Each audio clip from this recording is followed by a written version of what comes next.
علیکم و رحمت الله و برکاته.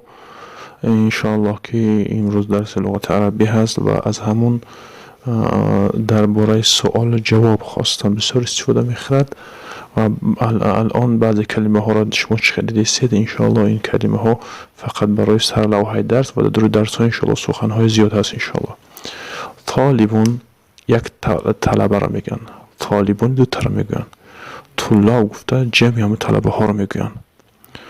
مثلا رجلون یک مرد، رجلون دو مرد، رجلون همه مرد ها. یعنی که کتابون یک تا می شود، کتابانی که گفتی دو تا می شود. کتبون یعنی که کتاب ها. هل آیا می شود، نعم بله می شود. هذا گفتیم این می شود، یعنی که چیزی که مردانه باشد، چیزی بگیم که مردانه گیره هذا میگیم. مثلا هذا رجل این مرد، هذا طالبون این چی طلبه، هذا کتابون این چی کتاب.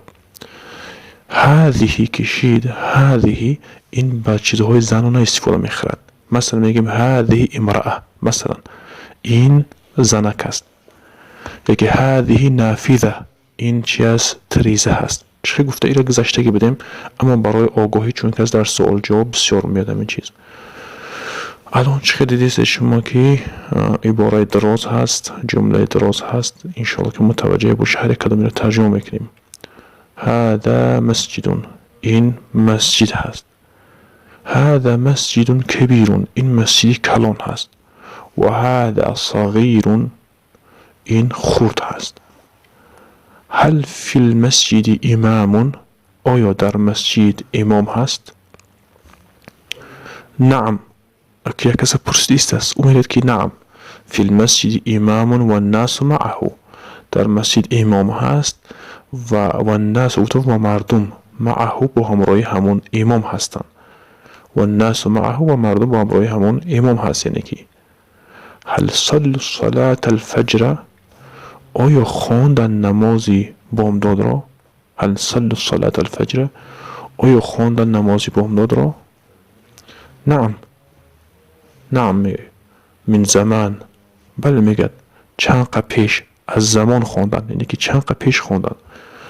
من زمان بعضی کتاب ها به معنای چند قه پیش خونده، چند قه پیش واری میشه به همین معنا بیاد. یعنی که مثلا که بر وقت خوندن بگیم، مثلا بگیم که مبکرن بر وقت خوندگی هستن، اما من زمان استفاده میخورن یعنی که چند قه پیش خونده بودن نماز را. و این مرد پرسیدن مرد دیگه را گفتن که هل عندك الوضوء او انت متوضع؟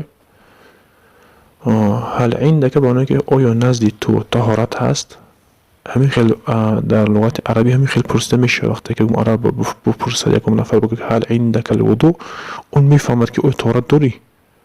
این خیلی هم خطا نیست است. یکی میگه که او یکی آیا میشود. انت متوضع آیا تو طهارت داری؟ این خیلی میشه بپرسی و میشود که هل عندك الوضوء. هر دوش خطا نیستند.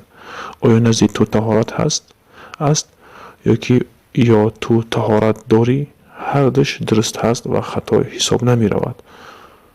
هر دوش درست است. یا اینکه عباره که الان دیدید در اینجا دوام همون که اون مرد گفته است که متى توضعت کی طهارت کردی؟ اون میگه من زمان چند قه پیش. اینو گفته بودیم کی طهارت کردی خیلی پیش، یا اینکه از زمان. از زمان اگه خیلی بگه به تاجیک خمون شاید طوری نمیگرد، اما در لغت عرب این خیلی استفاده میخورد. در این عباره دیگر چی میبینید که اون انتظر انا ایضا اتوضع و نصلي الصلاه. انتظر به معنی که انتظار شو، انا من ایضا نیز میشد اتوضع و طهارت میکنم و نصلي الصلاه و میخونیم نماز رو. یعنی که این گفته است که تو طهارت داشته باشی، انتظار بیست اگه منم طهارت میکنم نیز و نماز میخونیم. این مرد در جواب میگه که انتظرک فی المسجد. انتظرک معنی که انتظار میشوم تو را در مسجد. در حقیقت این درس کوتاه هست، اما بسیار درسی هست که باید ما اهمیت بدیم که در اینجا هم ماضی استفاده خورده است هم مضارع. مثلا که ماضی و مضارعش چی خیلی. انتظرک که گفت این چی است؟ انتظار میشوم تو را، زمان آینده. انا این کلمه که الان که دیدید که انتظر گفت، انتظر به معنی امر می شود، انتظار شو. اون گفت که انتظر که انتظار می شوم تو را. یا اینکه در عباره این پیشتر که گذاشتیم متى تواضعت گفتیم، متى تواضعت، کی طهارت کردی. تکی آمد یک مرد در نظر دارد.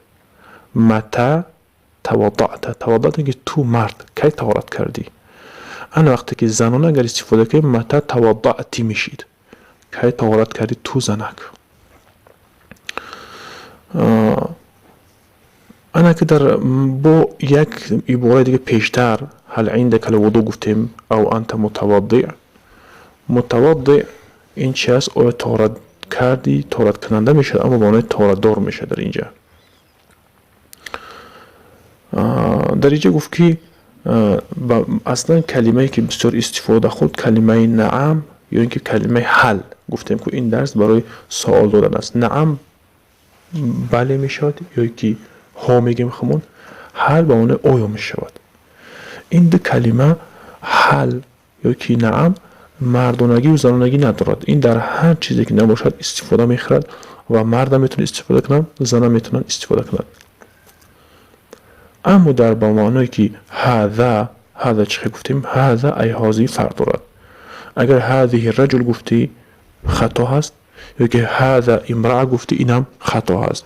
یعنی که باید استفاده اینها چی است؟ ضرور هست که باید به موافق همون چیز استفاده کرده شود. این برای آگاهی بود و این درس ها در درس گذشته ذکر شدگی هستند. والله اعلم و السلام علیکم و رحمت الله و برکاته.